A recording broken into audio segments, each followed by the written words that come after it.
here is my Stewie BrickHead, and I had a lot of fun designing him because, you know, Stewie's got a very long football-shaped head, so I got to kind of do something different than your standard BrickHead to design him. But we'll start down here at the bottom. Now, Stewie has those light blue shoes, so for the shoes I just used a 1x2 plate piece for the shoes, and then to continue the legs and his overalls, which are all red, I just have two 1x2 red plates attached to the 2x4 red plate underneath like the hips. And then we're starting the torso where we've got the 4x4 red base. And then I did something a little different on the front and back.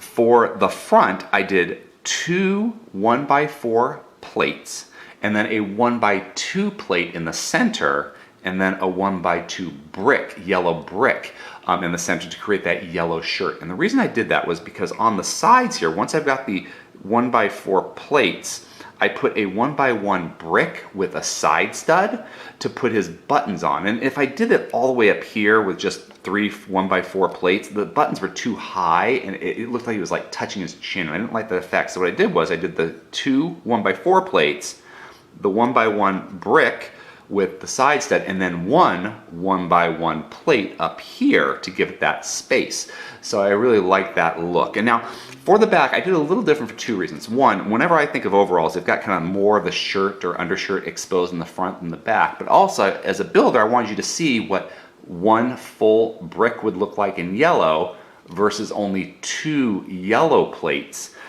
in yellow, because, you know, Lego's about, you know, just using your different things and what you like more. So do you like the smaller shirt exposed, or do you like more shirt exposed? You kind of do what you want. But for the back, I just did the a 1x1 brick and then a 1x4 plate, and then I did two 1x2 yellow plates and then two 1x1 plates on each side to kind of create the straps of his overalls. And for his shirt, we have a yellow 2x2 plate with a 1x2 yellow tile to create the yellow shirt, and then his short sleeves, and of course we have that tan clip piece that we use for the arm. Those just onto the side of this brick head. And now onto the head itself, which I really like designing.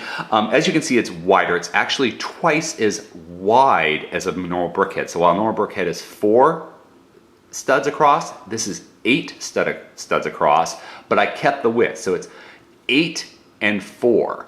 So you've just got an 8x4 piece underneath there, two 4x4 plates.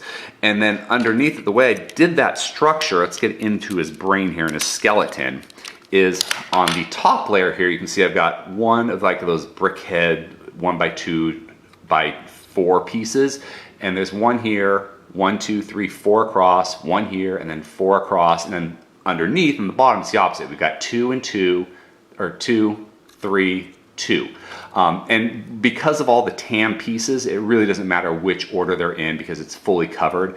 It's just nice getting that strong brick head form so this head doesn't collapse when you drop it or squeeze it. And for his brain, you can only see half his brain, but I actually used a 2x4 brick because Stewie's smart. He's intelligent. He built a time machine. I mean, come on, he's a little baby with a ray gun, so he had to have a huge brain. So I gave him a 2x4 brain, which you can only see half of. And again, that not only is representing his intelligence, but also gives this more structure and security, so it's not going to break apart on you because it's so wide. So let me put Stewie's head back together here so we don't have to look at his brains.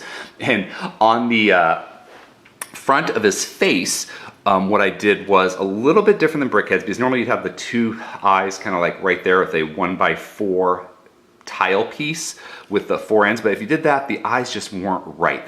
They weren't far enough on this long head, and it didn't look right. So what I did instead was I got a 2x2 tile piece for the center where like the nose would be, and then I put the 1x2 jumper plate in, and I thought that gave a nice space between the eyes. So 2x2 tile piece and then the 1x2 jumper plate was good spacing for eyes. And from there, just with whatever tan pieces you have, you kind of fill it in to make sure he's got that solid face. And then for his side, this is true with the Family Guy artwork in general, but they have tiny, tiny ears. And so to give him, rather than doing the 1x2 slope piece, the 2x1 slope piece, I just gave him a 1x1 kind of cheese wedge slope to create those small little ears. And I think it works for the kind of the football shape of Stewie. So we just have that in the back here, but I did the 2x2 tile piece. Then for here, 1x2 tile, a 1x1 stud to put his ear, and then the 1x1 tile piece and the 1x4 tile piece to create the side. And then of course the back is just nice and flat, so I just used as many of those tile pieces as I could.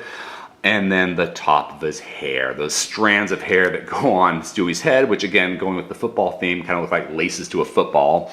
And for that, I just used these little joystick pieces, or these lever pieces, and I put them forward. And this idea actually came from the Homer Simpson BrickHead, who kind of uses these pieces for those couple strands of hair on his head. But this is my Stewie BrickHead.